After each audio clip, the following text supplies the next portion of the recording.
A paz do Senhor Jesus Cristo a todos os filhos de Deus na face da terra. Aqui é o irmão Xavier do Projeto Vida. Estamos lendo a Bíblia, a Palavra de Deus. Estamos lendo o livro de 2 Crônicas, capítulo 36. Já vimos aqui no capítulo 35 o fim do reinado de Josias, um rei maravilhoso. Fez a vontade de Deus, mas Deus já havia decretado o fim do reino de Judá por causa da idolatria. Porque o reino de Israel, o reino do norte, já havia sido destruído por Tiglat-Pileser. E só restava agora o reino de Judá, o reino do sul, as duas tribos, Judá e Benjamim. E agora chegou o momento do julgamento de Deus sobre esse reino, e eles seriam levados para a Babilônia. E já começou a destruição aqui por Faraó Neco, rei do Egito, que matou Josias. E agora vieram seus descendentes. 36, 5 de 2 Crônicas. Era Jeoaquim de 25 anos de idade quando começou a reinar, e 11 anos reinou em Jerusalém, e fez o que era mal aos olhos do Senhor seu Deus. Subiu, pois, contra ele Nabucodonosor, rei da Babilônia, e o amarrou com cadeias para o levar à Babilônia.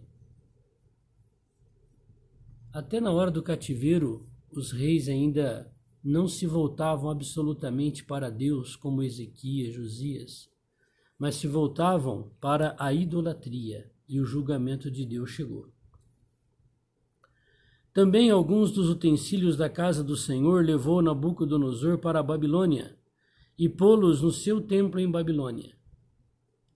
Esses utensílios aqui, os pratos, as taças, os copos, é o mesmo que o último rei da Babilônia, depois dos 70 anos, Beltesazar, levou para fazer a balada dele com as suas mulheres. E apareceu lá no templo, no palácio do rei, Mene, Mene, Tekel e Persim, uma mão escrevendo na parede.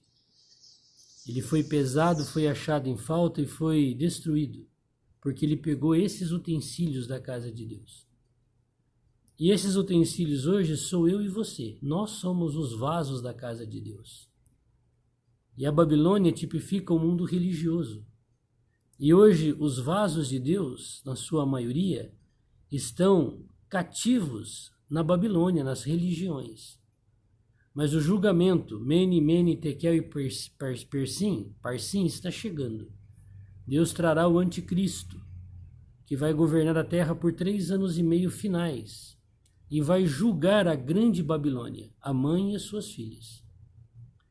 Quanto ao mais atos de Jeoaquim e as abominações que fez, e ao mais que se achou nele, eis que estão escritos no livro da história dos reis de Israel e de Judá. E Joaquim, seu filho, reinou em seu lugar. Então, veja que aqui o reino dele foi bem curtinho, e ele fez o que era mal. Nossa vida também está sendo escrita por Deus. O que é que está sendo escrito a meu respeito e a teu respeito no livro da vida? No livro do memorial que está diante de Deus. E fez o que era reto ao Senhor. E fez o que era mal aos olhos do Senhor. Então cada um de nós dará conta de si mesmo a Deus, de tudo que nós fizermos por meio do nosso corpo. E no decurso de 1 ano, o rei Nabucodonosor mandou que o levassem à Babilônia, com também os mais preciosos utensílios da casa do Senhor, e pôs a Zedequias, seu irmão, rei sobre Judá e Jerusalém. Agora eram reis aqui que não estavam reinando sobre nada, porque quem reinava era o rei da Babilônia. Eles eram apenas empregados, administradores do reino de Judá, porque Nabucodonosor já tinha tomado o império. Novamente é citado que os vasos preciosos foram levados para a Babilônia. Então hoje há muitos vasos preciosíssimos do Senhor na Babilônia. E o Senhor faz uma aclamação lá em Apocalipse. Sai dela, povo meu. Sai dela, filho meu. Então você que é um vaso de Deus escolhido, você precisa falar com Deus. Pergunte para ele se a maneira de você servi-lo hoje é de uma maneira religiosa ou segundo a vontade dele. se você tem alguma coisa com envolvimento com a Babilônia, com a mãe e as suas filhas ou não. Pergunte para ele. Se ele disser para você que você tem, ouça a voz dele. Sai dela, povo meu.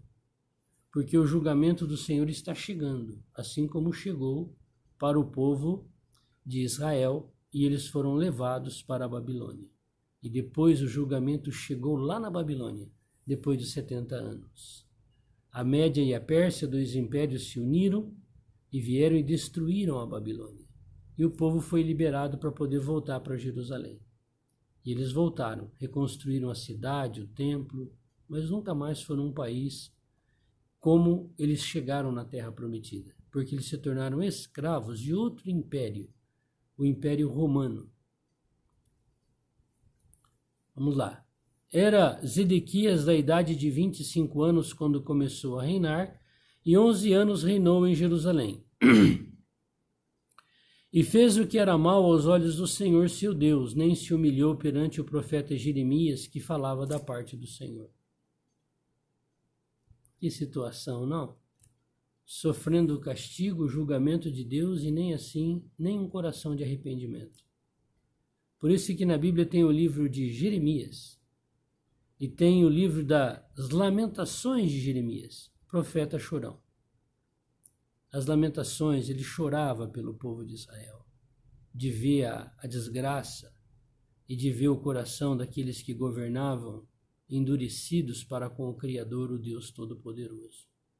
Aquele que fez cair chuva de pedras nos inimigos, aquele que matou todos os primogênitos do Egito, aquele que sucumbiu o exército de Faraó no Mar Vermelho com seu exército. É o mesmo Deus que poderia mudar a situação, mesmo nessa situação caótica. Além disso, também se rebelou contra o rei Nabucodonosor, que o tinha ajuramentado por Deus, mas endureceu a sua cerviz e tanto obstinou no seu coração, que se não converteu ao Senhor Deus de Israel. Então ele não servia nem a Deus, muito menos ao Nabucodonosor, que mandava naquelas terras já.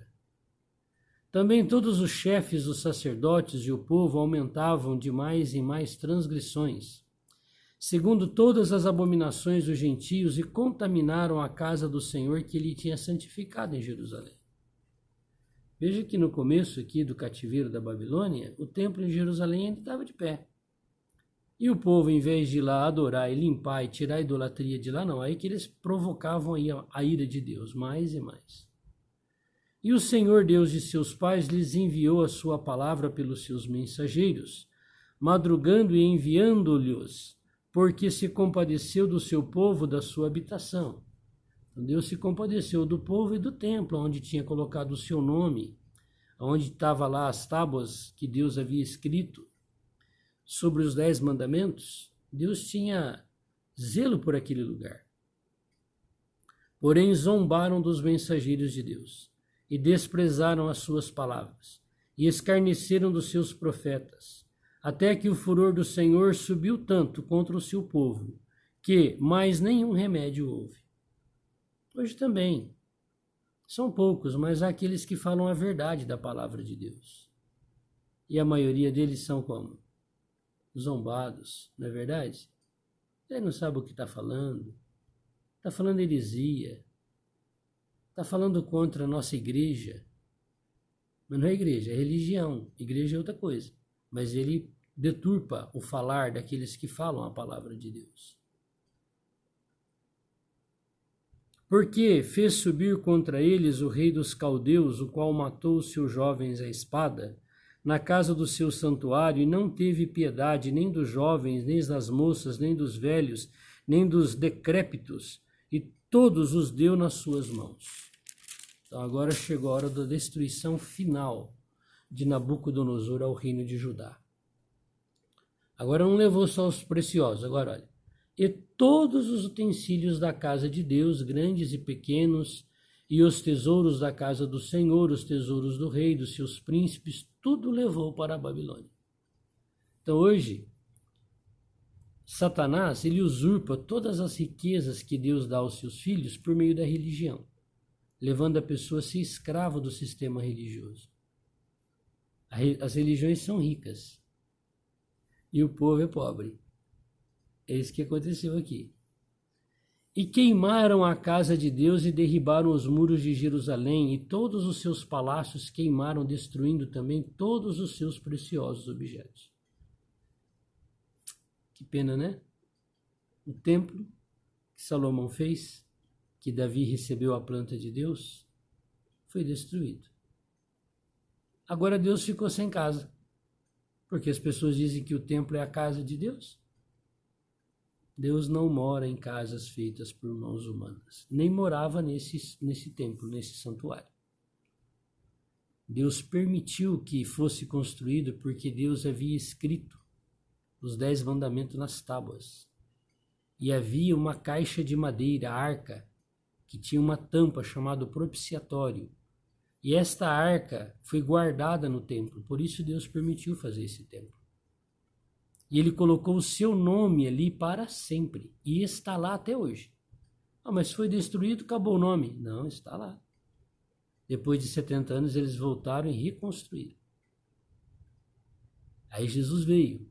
No ano 70 da nossa era, foi destruído novamente pelos romanos. O nome de Deus está lá, mas lá não é a habitação de Deus. E ele será reconstruído, porque Daniel 9 se cumprirá. Tem 1 semana, 7 anos para se cumprir antes que Jesus Cristo volte pela segunda vez. Os primeiros 3 anos e meio serão de falsa paz. E o templo estará construído novamente, reconstruído, porque eles voltarão a fazer os sacrifícios no mesmo lugar, porque Deus colocou ali o seu nome para sempre, pela eternidade.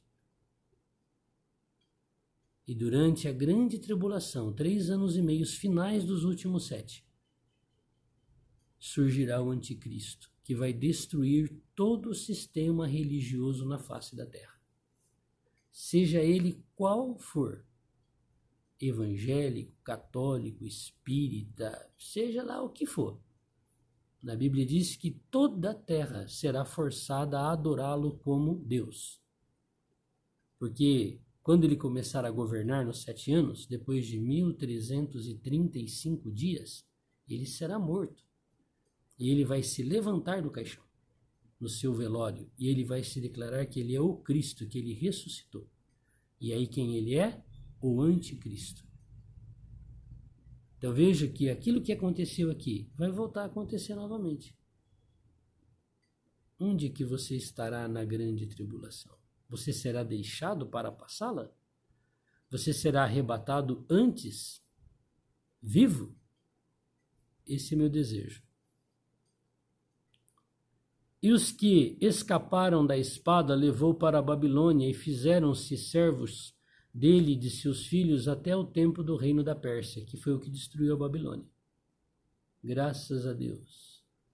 Dentre esses poucos que escaparam, que foram para o cativeiro, havia 4 especiais: Daniel, Azarias, Misael, Azarias e Ananias, que lá o rei trocou o nome. Beltesazar para Daniel, Sadraque, Mesaque e Abidnego para os outros 3, que não se curvaram diante do rei da Babilônia, não se curvaram diante da sua idolatria, passaram pela fornalha de fogo, pela cova dos leões, e permaneceram fiéis ao Senhor. Louvado seja Deus. Para que se cumprisse a palavra do Senhor pela boca de Jeremias, até que a terra se agradasse dos seus sábados, todos os dias da desolação repousou, até que os 70 anos se cumpriram. Está vendo? Porém, no 1º ano de Ciro, rei da Pérsia, para que se cumprisse a palavra do Senhor pela boca de Jeremias, despertou o Senhor o espírito de Ciro, rei da Pérsia, o qual fez passar pregão por todo o seu reino, como também por escrito, dizendo: quem é que foi usado para falar com Ciro? Daniel. Se tornou seu copeiro. Ó rei Ciro, seu nome, antes de você nascer, 150 anos, estava determinado por Deus que você seria o libertador de Israel.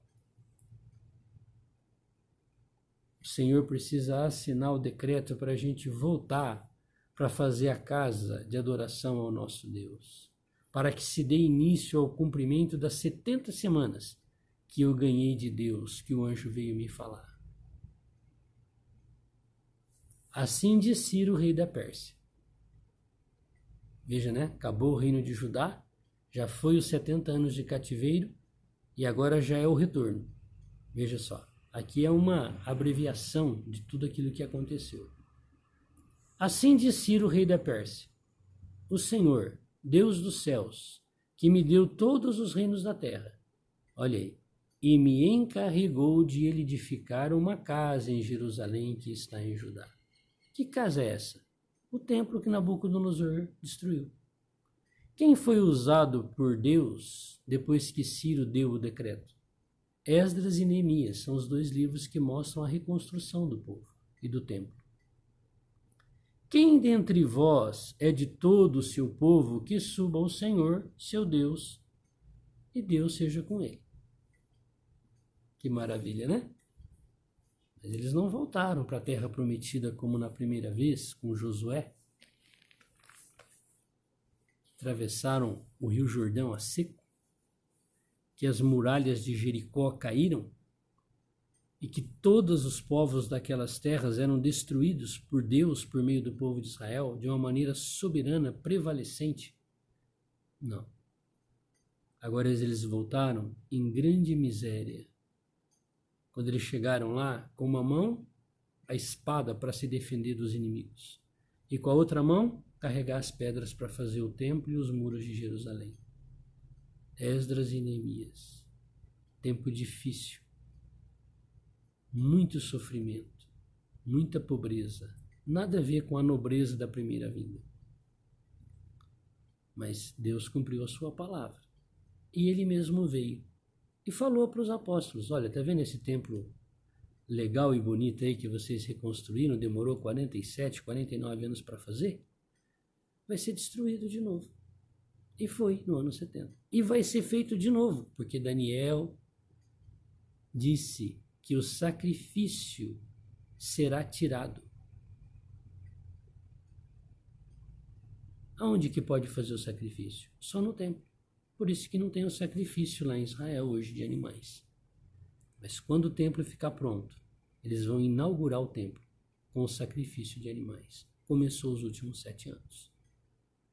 Você vai ficar esperando para você acreditar na palavra de Deus? Ou você vai se curvar diante dele e pedir para ele te ensinar? E para você e eu perguntar para ele o que é que nós precisamos fazer para sermos arrebatados vivos? Melhor a gente crer, não é? Deus Todo-Poderoso, obrigado pela maravilha da tua palavra. Obrigado, Senhor, por nós fazermos parte desta última geração na face da terra, antes da tua vinda. Nós te pedimos, Senhor, humildemente, que o Senhor nos ensine a sua palavra, que o Senhor nos dê revelação da tua palavra, que o Senhor nos liberte de todas as coisas ligadas ao satanismo, à idolatria, à invocação de espíritos imundos, de anjos caídos. Que o Senhor nos liberte, Senhor, de todo tipo de idolatria, de fornicação espiritual, e que o Senhor nos faça seu povo escolhido, para sermos, Senhor, aqueles que serão arrebatados vivos antes da grande tribulação.